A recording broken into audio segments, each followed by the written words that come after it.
வணக்கம். BMC news live இதை வழங்குவோர் அல் ஹிலால் மருத்துவமனை மற்றும் மருத்துவ மையங்கள். செய்திகளுக்காக நான் ஷனா சுல்தானா. இன்றைய செய்திகளை விரிவாக பார்க்கலாம். பாலஸ்தீன விடுதலை அமைப்பின் PLOவின் நிர்வாகக் குழு பாலஸ்தீன விடுதலை அமைப்பின் PLO நிர்வாகக் குழுவின் துணைத் தலைவராகவும் பாலஸ்தீன அரசின் துணைத் தலைவராகவும் ஹுசைன் அல் ஷேக்கை நியமித்த முடிவை பஹ்ரைன் ராஜ்யம் வரவேற்கிறது. வெளியுறவு அமைச்சகம் வெளியிட்ட அறிக்கை பாலஸ்தீன மக்களின் சட்டப்பூர்வ பிரதிநிதியான PLOவிற்கு நிறுவன வளர்ச்சியை மேம்படுத்துவதற்கும் தேசிய ஒற்றுமையை வலுப்படுத்துவதற்கும் பாலஸ்தீன மக்களின் சட்டப்பூர்வ மற்றும் உரிமைகளை மீட்டெடுப்பதற்கும் மற்றும் அதன் சீர்திருத்த முயற்சிகளில் பஹ்ரைன் ராஜ்யம் உறுதியான ஆதரவையும் உறுதிப்படுத்தியுள்ளது. நிதி மற்றும் தேசிய பொருளாதார அமைச்சர் ஷேக் சல்மான் பின் கலீஃபா அல் கலீஃபா தலைமையிலான பஹ்ரைனின் தூதுக்குழு இத்தாலிக்கு 3 நாள் மூலோபாய பயணத்தை தொடங்கியுள்ளது. தொடர்ச்சியான வணிக நிகழ்வுகள் அத்துடன் அதிகாரப்பூர்வ மற்றும் தனியார் துறை சந்திப்புகள் இடம்பெறும் இந்த விஜயம் பஹ்ரைனுக்கும் இத்தாலிக்கும் இடையிலான பொருளாதார மற்றும் வர்த்தக உறவுகளை வலுப்படுத்துவதை நோக்கமாக கொண்டுள்ளது. நகராட்சிகள் விவகாரங்கள் மற்றும் வேளாண் அமைச்சர் வேல் பின் நாசர் அல் முபாரக் ராஜ்யம் நகர்ப்புற மேம்பாடு மற்றும் முதலீட்டு துறைகளில் தொடர்ச்சியான வளர்ச்சியை கண்டு வருவதாக வலியுறுத்தியுள்ளார். 2025 ஆண்டின் முதல் காலாண்டில் கட்டுமானத்துறை 2637 கட்டிட அனுமதிகளை வழங்கியுள்ளது என்றும் இது 2024 ஆண்டின் இதே காலகட்டத்துடன் ஒப்பிடும்பொழுது 62% அதிகமானதாகவும் என்று அமைச்சர் தெரிவித்துள்ளார்.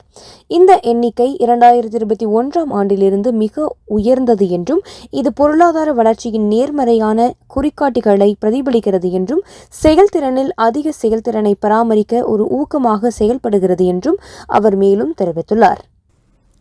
இனி செய்திகளை ஒரு சிறிய இடைவேளைக்கு பின்பு காணலாம்.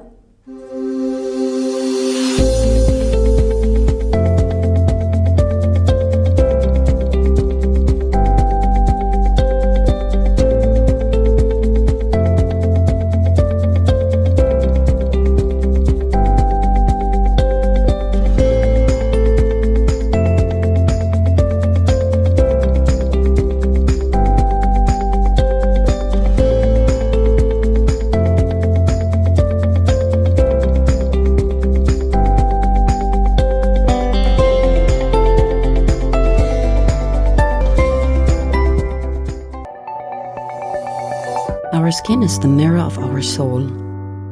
Our skin is our largest sensory organ. Our skin needs a healthy microbiome balance. This is regulated by its pH value, which protects the skin from pathogens, cold and ultraviolet rays.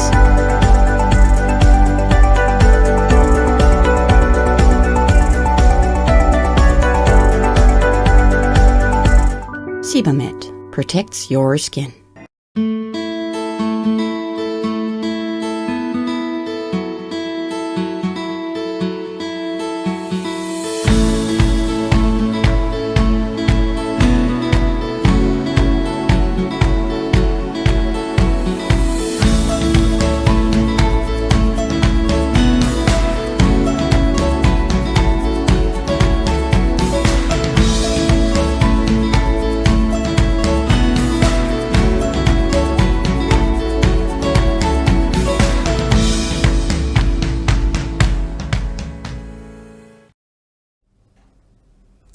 மீண்டும் வணக்கம். பிரதிநிதிகள் சபையின் சபாநாயகர் அஹ்மத் பின் சல்மான் அல் முசல்லம் மற்றும் பணிகள் அமைச்சர் இப்ராஹிம் பின் ஹசன் அல் ஹவாஜ் ஆகியோர் ஷேக் ஜாபர் அல் அஹ்மத் அல் சபா avenue மேம்பாட்டு திட்டத்தின் 2ஆம் கட்டத்தை ஆய்வு செய்ய வருகை தந்தனர். அரபு பொருளாதார மேம்பாட்டிற்கான குவைத் நிதியத்தின் ஆதரவுடன் அமைச்சகத்தால் திட்டமிடப்பட்ட மூலோபாய முயற்சிகளில் ஒன்றான இந்த திட்டத்தின் விவரங்கள் குறித்து சபாநாயகருக்கும் நாடாளுமன்ற உறுப்பினருக்கும் விளக்கப்பட்டது. ஆயுத படைகளின் உச்ச தளபதி பஹ்ரைன் பாதுகாப்பு படையின் BDFின் பொது கட்டளை தளபதியை பார்வையிட்டுள்ளது. வந்ததும் மன்னரை எல்லை பாதுகாப்பு படையின் தலைமை தளபதி ஃபீல்ட் மார்ஷல் ஷேக் கலீஃபா பின் அஹ்மத் அல் கலீஃபா மன்னர் ஹமத் பின் இசா அல் கலீஃபா அவர்களை வரவேற்று காண்பித்துள்ளார். தேசிய பாதுகாப்பு ஆலோசகரும் அரச காவல் படையின் தளபதியுமான லெப்டினன்ட் ஜெனரல் ஷேக் நாசர் பின் ஹமத் அல் கலீஃபா மற்றும் அரச காவல் படை சிறப்பு படையுடன் தளபதி கர்னல் ஷேக் ஹாலித் பின் ஹமத் அல் கலீஃபா உடனிருந்து மாட்சிமையுடன் BDF வளாகத்தை பார்வையிட்டனர். இத்துடன் இன்றைய செய்திகள் நிறைவடைகின்றன. BMC செய்திகளுக்காக இணைந்திருங்கள். நான் ஷனா சுல்தானா. நன்றி.